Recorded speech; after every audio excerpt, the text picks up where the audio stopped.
Yeah, this is going to be a great class today in terms of fitting in, going to the dairies and the dairy this afternoon. And just seeing that truck there reminded me growing up because I grew up on a farm in Montana.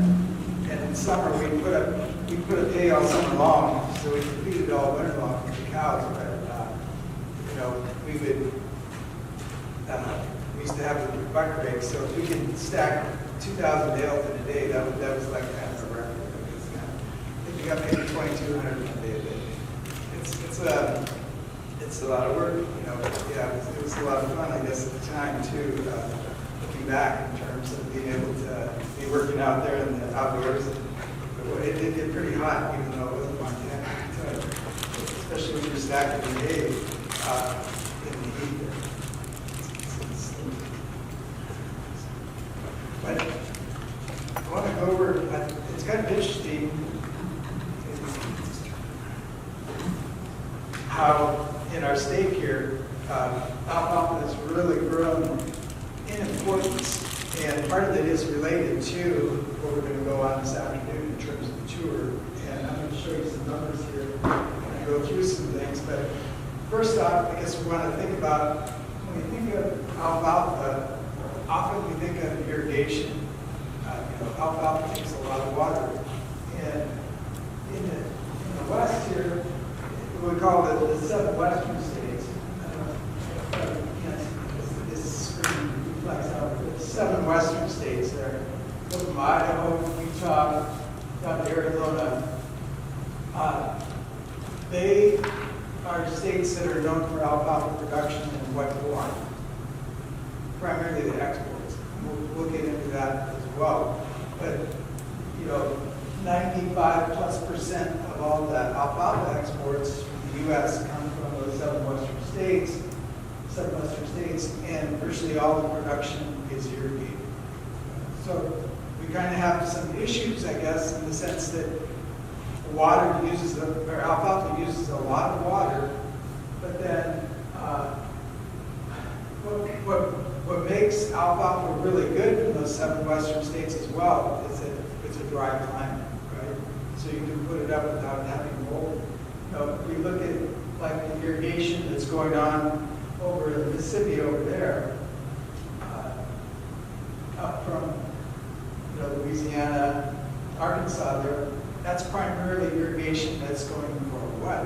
In a lot of cases, rice, cotton, this kind of crop. They don't have virtually any alfalfa, as we'll show in the next couple of slides. In part because once you get the humidity there, it becomes very difficult to put up alfalfa in a bale form to where you can have it to where it doesn't have any mold. And what's very important about that's the other thing about alfalfa that really makes it kind of interesting is that the attributes that are desirable for one part of the feed sector, like the dairy sector, are not the same as like for the beef cows or for like the horses. The horses want sometimes more of like a grass hay because they might say it's too hot for the animals in terms of what they're doing and whatnot. But the biggest thing is that they can't have any mold because if you get any mold in the hay for the horses, then what you're going to be paying more on your vet bill than you are, for the feed. So that's kind of interesting. So keep this photo kind of in your mind here in terms of irrigation, where irrigated land is in the U.S. And then also through this slide in here, the change in irrigated land that's occurred from the 2007-2012 ag census. And you can see we have some red dots there in Arizona. One red dot would be right here in Florence, in the sense that we've had a lot of irrigated land go out of production because we just haven't had enough water in the San Carlos Reservoir. So there's been irrigated land that has gone out of production. Mainly that's been cotton here in the state, but some could be alfalfa as well. But most of the land that's gone out of irrigation has been kind of more what we call probably the Ogallala aquifer. You take from the Texas Panhandle up north around there up in Kansas. That's kind of the aquifer that it's just been keeping pumping down the cows. So, when you think of the 7 western states, most of our water is coming from surface water, runoff. Whereas like in Kansas, a lot of their water is coming from, the irrigation is coming from aquifers. So that's another reason why I think, particularly like states like Idaho are probably positioned really well for alfalfa production, and that they have that. So if we look at irrigated alfalfa, we put a little more grain instead of alfalfa into the dairy ration. Maybe they'll get into that some this afternoon on the tour. But, it does require the rumen of the animal, the dairy animal, the beef animal does require some forage. And for the dairy cow, alfalfa is the best thing in order to really get them milking and have forage in that rumen there and utilize that. So, that is something to keep in mind when we go to the dairy. We're thinking about, alfalfa is an important component of the whole dairy. And the other thing that's growing alfalfa here in our state as well has been increase in population, and associated with that increase in population has been horses. Like Gila River Farm, it was Lake and Feed Company. I mean, they won all the hay that Gila River Farm would produce in June for their hay sale. Why would they want it in June? Because it rarely rains in Arizona in June, right? So they were taking that hay for the horses. Plus, June is good as well because the earlier months, like April, or the cuttings, or the first cuttings, from like March, April, May, they're typically higher in relative feed value, more likely to go for dairy hay, and the hay that goes, like from the end of the year when it's cooler, it's more likely to go for meet, I guess, the requirements for dairy with a high relative feed value, compared to some of the summer months where there might be a little bit more stems and not quite as much leaves growing because of the higher temperatures. So, you think of alfalfa just being, well, it's just a crop, you just go out there and cut. But each crop basically kind of has targeted almost different markets to it as to where it's going, depending on kind of when it's cut, how it's grown. Because if you're cutting it more frequently, to where it doesn't get full bloom, then you're going to likely make the dairy grade hay better. So dairy hay is typically a premium relative to the hay. The hay gets rained on, where does that hay go? Cattle. Huh? Cattle. Typically goes to like the feedlots, yeah, or the cattle, because they don't need the higher relative feed value. They can, blend it off to where they're not eating as much. We on the ranch in Montana, the hay that rained down, the cows would just have, all the hay in the winter, and they, didn't do that bad because it would still meet their nutritional requirements, and they wouldn't get lung issues like we would with the horses. Yeah, it's kind of an interesting thing. And if you look at it in terms of acres, this is where you can see the importance that alfalfa has for the state. You can see in 1970, we made up about 21% of the acres in the state, and 2018, or right now, it makes up a little over a third of the acres, or irrigated acres in terms of crops in the state. Cotton, used to be kind of, you can see like in the 80s there, we had almost 600,000 acres of cotton. And of course, it's been on a steady decline, almost trend almost there ever since. And we'll look at some of the reasons why that is. But basically, a lot of the land that was growing cotton, some of it is shifted to alfalfa, as well as in the Yuma area, you can see that they account for pretty much all of those vegetables there. But we've increased in terms of the acreage from like 7% to 14%. So what's also interesting too is that those vegetables, are really account for a lot of the value relative to their acreage. It's like Yuma is basically about a third of the ag sales in the state and is tied to those vegetables. So when you're thinking of securing water, you almost have to be thinking about, well, who am I going to be competing for in terms of my water? If I'm going to be able to outbid somebody if they're growing alfalfa or cotton or vegetables. If they're growing vegetables, you're going to have probably a harder time outbidding that acreage than, cotton in particular.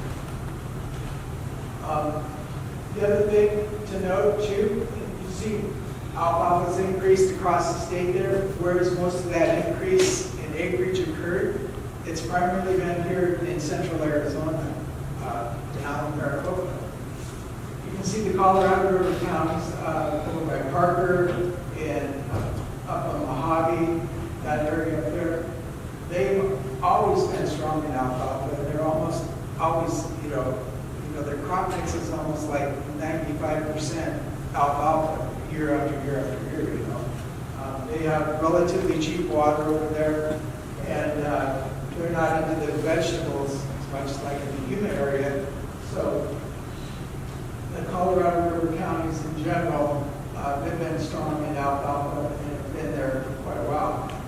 Like southeastern Arizona, Cochise and whatnot, there is some acreage there in alfalfa, but it's not nearly as large as what we have here in central Arizona. You can see, central Arizona is, about 2/3, if not more, of the alfalfa grown in the state. And that's primarily coming from Pinal County here, as well as Maricopa.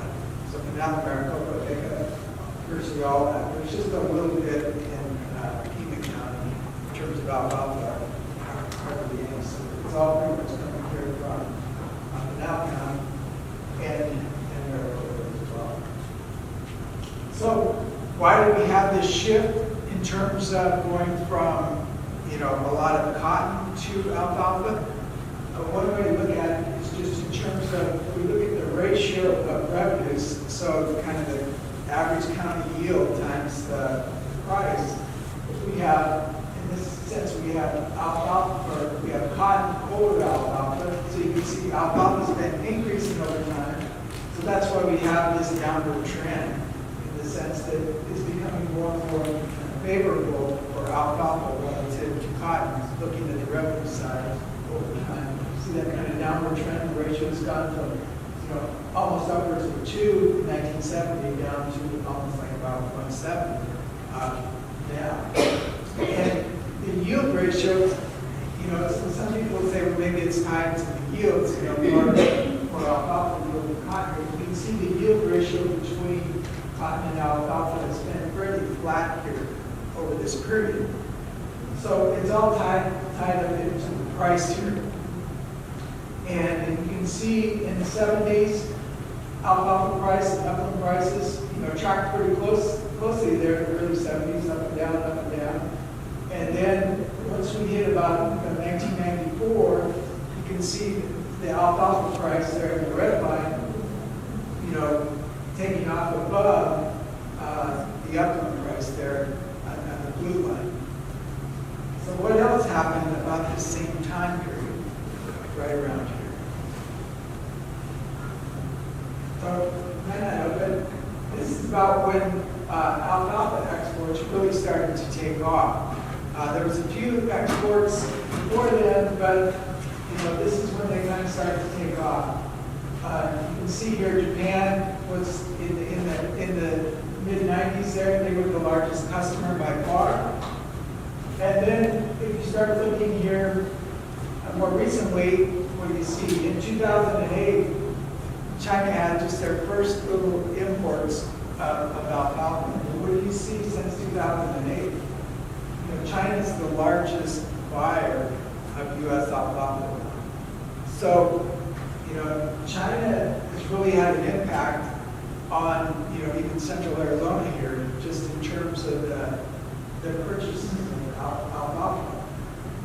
And you can see other countries as well have, increased a lot of their buying of alfalfa, where there's some pretty substantial substantial. Japan's kind of consistently been in there through the well as well, but look at Saudi Arabia there, like how they jumped up like in 2015 to 2020 there. We have some farms in Arizona here over by Parker area that are bought. They were essentially bought by Saudi Arabia entities. They produce the alfalfa there and then export it to Saudi Arabia. Have you seen all the hay barns that are along the road, or the haystacks and stuff? I mean, it seems like that would have been the business to be in when they do that. But, we view the situation somewhat like we have water scarcity here, but like Saudi Arabia, they were basically, had a policy prior, like in the mid-2000s there, where they wanted to be self-sufficient, growing all their feeds for their dairy and everything. And then they realized they were pumping groundwater, that they were very limited, and they were going to use up all their water. So then they basically turned around where they basically had banned, on growing, crops like alfalfa in particular, because they need to save all the water that they've got, because they're just drawing from groundwater. It's not renewable or anything like the Colorado River we have, where it's coming, from snowpack and everything. So that is why we see kind of this shift in interest here, because they still have dairies. And China, one of the reasons I think we see China jump here is because that was about the time as well. They went from where most of their milk was just produced in really small scale farms, 2 or 3 acres, to where they're shifting to their more larger dairies, not quite the scale we have here in Arizona, but they're like 1,000, 2,000 head dairies, much more to where they don't have ample alfalfa supplies to supply all those now. They can probably still grow and increase their production there some, but it's still going to take a little while. And their population is growing faster than what they have and some of the resources that they have. So when we look at how much in terms of a percentage of our production is being exported, I draw your attention to the top line there, that red one, is just focused on the 7 western states, because that's where 95+% of the exports of the grass and alfalfa come from. You can see if we just look at the production there, it's about 25 to 30%. So like the Bermuda that you're going to, roughly about 30% of that from the 7 western states gets exported. That's pretty significant. But alfalfa, which is produced in more volume, right now it's around about 15%. You can see back in the mid-90s there, it was probably less than, only around 2% here being exported from the 7 western states. And if we look at it in terms of all hay, it's a small percentage. So alfalfa in general, we export just, about 5% of our production in the U.S. But, it's about 15% for the 7 western states. How does that compare? Soybeans, about 50% of our soybeans are exported. We chunk of those to China. Maybe we'll get to that. Tree nuts, we have a lot of tree nuts in southern Arizona. About 70% of those are exported. So, exports are pretty important, like cotton as well. 70% of our, virtually all the production in Arizona is exported. Some of it does come back in the form of different products, but virtually all of it's exported. Why is that? Somebody mentioned it earlier almost. Labor's hard to come by, right? We're relatively expensive here compared to a lot of countries in Asia. So that is the bigger driver there. Beef, we're like less than 10% of our beef is exported right now, but there's thought that could grow a lot. As well as corn, only about 50% of our production is exported. Most of our corn is fed to animal feed, which we don't consume through fed animal. This also shows the value of the exports. Pretty much mirrors what the quantities were. There you can see throw this graph up here again, in a different form here, just to show you, because we tried to estimate in terms of the model, what is kind of the impact of exports on alfalfa prices. And if we just look at the exports to China, we estimated that to be about $17 per ton. And if you look at all exports, that amounts to about $33 per ton. So the idea, if you were to take away all the exports and reduce the price that much, in the 7 western states here, that adds up to be quite a bit. If you take the amount of production that we have, if you look at all exports that just Arizona has, that would be like about $76 million. And it'd be about $600 million if you took it over all the 7 western states, because you'd be lowering the price for not just that export, but also all the other production as well. So it's a significant amount of money there. I was talking about the scarcity of resources and whatnot. This here puts it a little bit in perspective in terms of the population that some of the countries have relative to the arable land. It's actually production. So like China, you can see they have like 18.5% of the world's population now. They have less than 9% of the arable land. So if you compare that to the U.S., we have 10.5% of the world's arable land, more arable land than China, but we only have 4.3% of the world population. So land scarcity here in the U.S. is less, much less than like say China and India. And that's one of the reasons, I guess, where there is basis for trade in particular, because it's different in terms of the scarcity of resources that we have for the different countries there. And I think that's one of the reasons why we see an upward trend here in both alfalfa hay prices and the grass hay prices. This is the price of the port for the exports. But just to point out that alfalfa's been increasing about $3 a ton per year over the last 20 years, as well as grass has been increasing about trending about $5 a ton higher every year in the last 15 years or so, 20 years. So this is significant, because if you were to look at, like say, cotton, what do we find? We find that the price has just kind of been going down on constant dollars. This is another graph to put it in relation to kind of how the farm gate prices compare to the export prices. So the top line there, the green line, that's the alfalfa export prices. You can see right now that's running a little over $300 per ton. Now, if we look at kind of the farm gate value for the U.S. or Arizona, you can see Arizona typically runs a little above the U.S. part, because alfalfa is relatively scarce here compared to a lot of the states in the West in particular, and most of the production is going to the higher value, either the exports or dairy.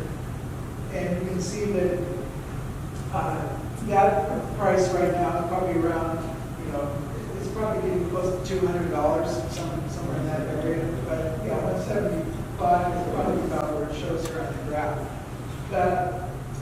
The line there, that 5 premium alfalfa, that is something that just started collecting in the 2018 Farm Bill. The 2018 Farm Bill mandated that Ag Marketing Service collect prices for high-quality dairy hay from the 5 largest states. So California's in there, Wisconsin, they're always in there, New York's typically always in there. Around some of that. You can see the dairy price, that 5 premium on the very end there, that typically runs above, the general Arizona price, as well as substantially above the overall U.S. farm price average. So that just shows, in terms of quality, it's kind of like the dairy quality premium over the average that the dairies would be paying for their alfalfa. Another reference point here to keep in mind, and this is kind of what I was mentioning earlier about, there is some substitution in terms of from alfalfa to, corn as an energy source, and soybeans, high in protein. So soybeans are the top line there. They're this is all priced in terms of dollars per ton, so they're on the same units here. You can see soybeans are relatively more expensive, but they also have a cartilage protein per pound per unit of alfalfa. The other thing to note is that alfalfa typically runs above the price for corn there. We have some exceptions there, like in the ethanol areas. There was an ethanol boom starting back in 07. We had the EPA's policy there, and then also, we had some pretty high corn price years, 2010, 2012. So corn prices have been moving up just in recent days, in the last month in particular. But right now, alfalfa is still valued more per pound than grain. So it's kind of amazing if you think about it. But you grow this big corn plant, and then you just harvest the seeds from it. So you just have those dense seeds, and that's worth less than when you take alfalfa, you take the whole plant and everything, bale it up, put it together, and that's worth more than just the seeds from the corn. So it just shows you how much people are willing to pay for valuable forage, for dairies and for horses in particular, because that's really what's kind of driving.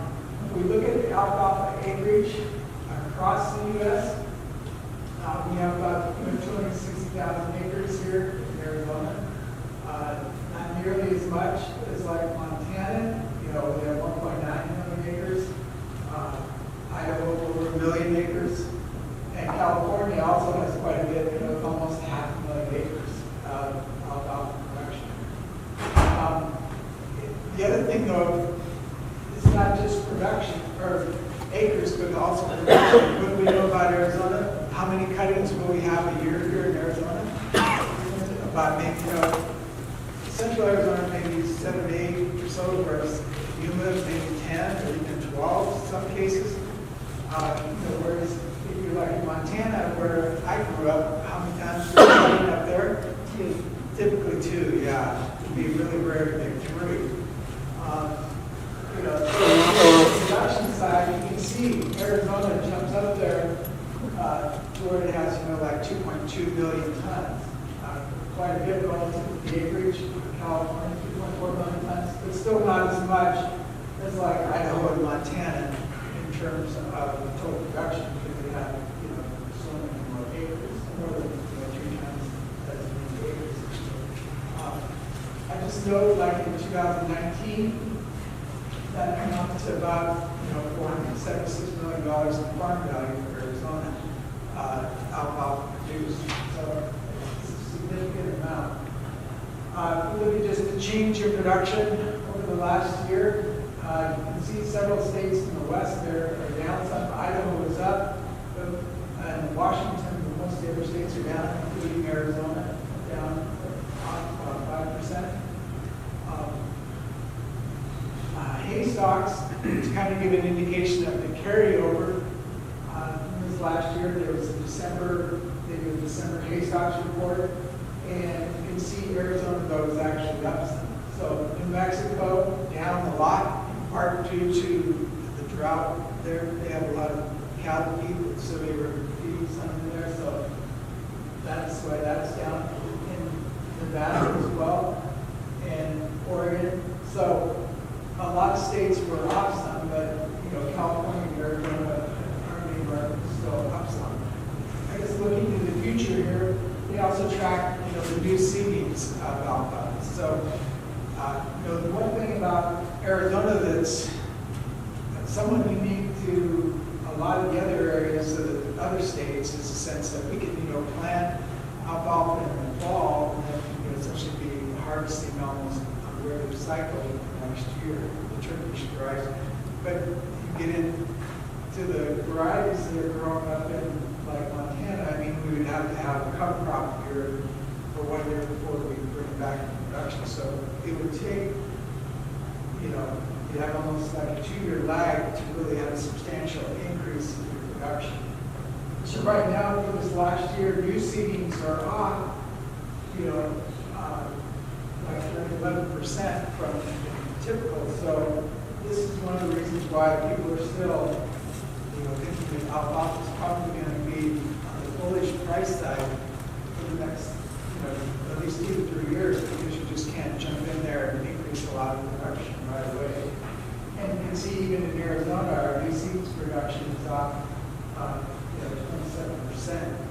So it may not sound like a lot, but the other thing is taking the production out, and a lot of that's driven by after it's been irrigated so long, the stand starts to lose its density, and then it has to be plowed out and then reseeded. Typically another crop would go in, so that's also where cotton comes into play. So cotton was probably still never entirely leave the state in the sense that it's a valuable part of the rotation for even alfalfa. This graph here, I throw it in here to just show you kind of the relative scale and importance of the different crops to China. This is with regards to, in terms of the negotiations for last year, in terms of what China would have to do to meet, the 40 billion there in exports. What do you see? The bottom green line there, that is soybeans. So that just shows you the prominence and the value that soybeans have to China in terms of U.S. exports to China. So soybeans, really overwhelm everything. When you look, how hay is not even on the chart here. You can see like cotton, the purple, it's relatively small, but it's still on there. But the key thing is that soybeans just overwhelm everything in terms of the export value to China. So when we look at kind of where China was at in regards to reaching that target at the end of 2020, overall they were about 58% of the target, but with regards to the agricultural part, they were probably around 64% of that commitment in terms of the trade deal that was kind of negotiated at the end of 2019 there. The other thing, though, that's happened in the last couple of years, and related to the trade issue, we had these market facilitation program payments for producers, in part due to, you can see here what happened in 2017. We have 2018, 2019. See how the exports to China dropped dramatically. And why did they drop so much? There was the thing going on with the Trump administration in China with regards to everything from intellectual property, whatnot, and the whole fair trade. So that really brought the exports down to China. So part of the government's response was, well, to make up for some of that difference there in terms of the unfair trade that was being practiced there, they had these market facilitation program payments that were like ad hoc disaster payments there. So in 2018, you can see that amount is like $1.65 a bushel for soybeans, and $2 a bushel in 2009. So soybeans was kind of the largest recipient of the market facilitation program because China imported so much soybeans. You can see cotton received some as well, but not really as much as like soybeans relative to the value. And also in 2019, there was some payment there for alfalfa. And then this last year, then we had the CARES Act, where that's, so it's kind of interesting if you look at it. Basically, the ad hoc, all government payments decline basically amounted to almost 40% of net farm income for 2020. So that just shows how the government side of this system in terms of agriculture is hugely important this last year. I mean, it was an election year, not to say, but you take the CARES Act and all the payments there, as well as the market facilitation program payments. You have a lot of ad hoc disaster to commodity market prices and conservation payments like EQIP. You can see the EQIP payments, they would be on the bottom scale there. They are relatively small compared to that meant to make up for the trade situation in the market facilitation program. So how did Arizona fare? You can look this up and everything, but Arizona received about 67 million payments from the CPAP 2 payments, and you can see that the acreage-based applications there, they had 494, about 14 million, dairy 49. There's only really like 60 dairies in the whole state. Livestock, that's where we get the most of our producers. It's like 19,000 producers in the state, and probably 12,000, 13,000 come under the livestock. Because we have a lot of smaller scale ranchers, it's just a few head. It only takes $1,000 in sale to be considered a farm or ag producer. So that's not a high bar. If you just have a few head of livestock and the potential to sell that thing, that will make you an agricultural producer. So with regards to Arizona, I guess we received about 0.5, a half of 1% of the CPAP 2 payments, but that would be quite a bit less than our relative value of U.S. agricultural sales, 1.3%. So, while the coronavirus food assistance program has been a big hit for a lot of places, Arizona wasn't, impacted as much or benefited as much as like a lot of the other states. Particularly, I think the Midwest states probably have benefited the most relative to what they have in terms of ag sales. I just put this graph in here to kind of summarize some different things. Back in 1912, why does this graph start in 1912? What happened in 1912? Arizona becomes a state. So Arizona was not even a state before 1912. We had the first cotton production was Pima cotton, and that's the light blue there. And then we just had this boom here in cotton first notice the first peak there that occurred in like about 1915 there. Look at how much Pima cotton they had there. What caused that boom? World War I. They were trying to make tires out of Pima cotton, basically.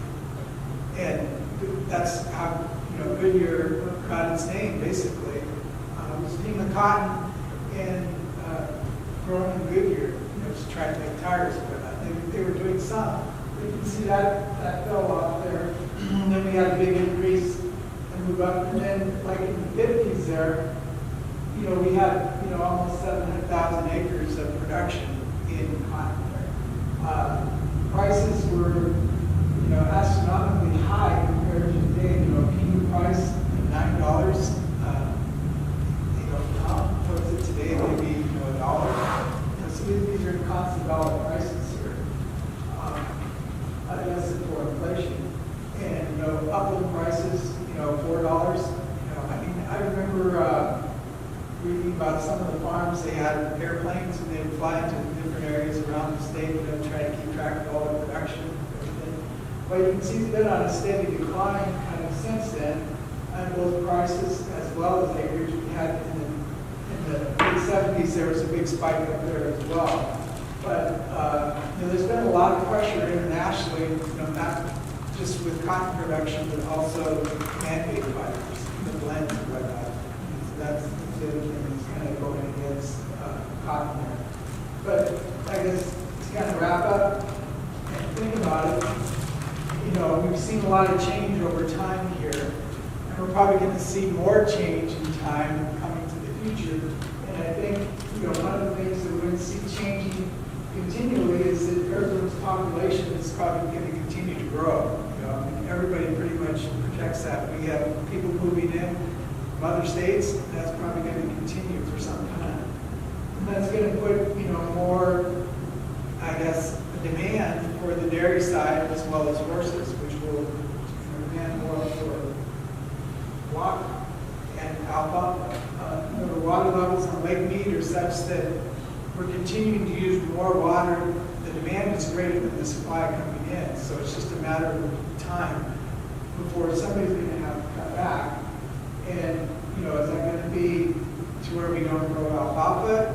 You know, I mean, there's going to be political pressure to do that, but at the same time, there's a lot of people, you know, that depend on that, you know, just like that in terms of, you know, the alfalfa and where it goes, the jobs and everything. So, you know, I think we're going to see a lot of political pressure in particular to, you know, probably use some of the water that goes to alfalfa for other things, but, you know, who has that right to use it? You know, the water rights, a lot of the water or the alfalfa and forage right now is produced on tribal lands too. And what do we know about tribal water rights? They're pretty much at the top, or more so at the top than a lot of the other water rights. So, you know, the water rights are going to drive a lot of this as well in terms of what's grown on Arizona's land. And I think agriculture is, you know, always still going to be here in the state, but the mix that it has is going to shift with regards to what the demands are for it. And, you know, we've just seen lately more and more pressure to grow more alfalfa, in part because of our growing population. And with that, I guess we're pretty much used up most of our time. If there's any questions, I know, I think Lene, you were going to talk a little bit about we're going out to the dairy. I know it's like a half an hour drive away or so, but I'm sure we won't be disappointed in terms of what we see there. You get to see so many things firsthand that we just can't see on the dairy. I want to thank you for this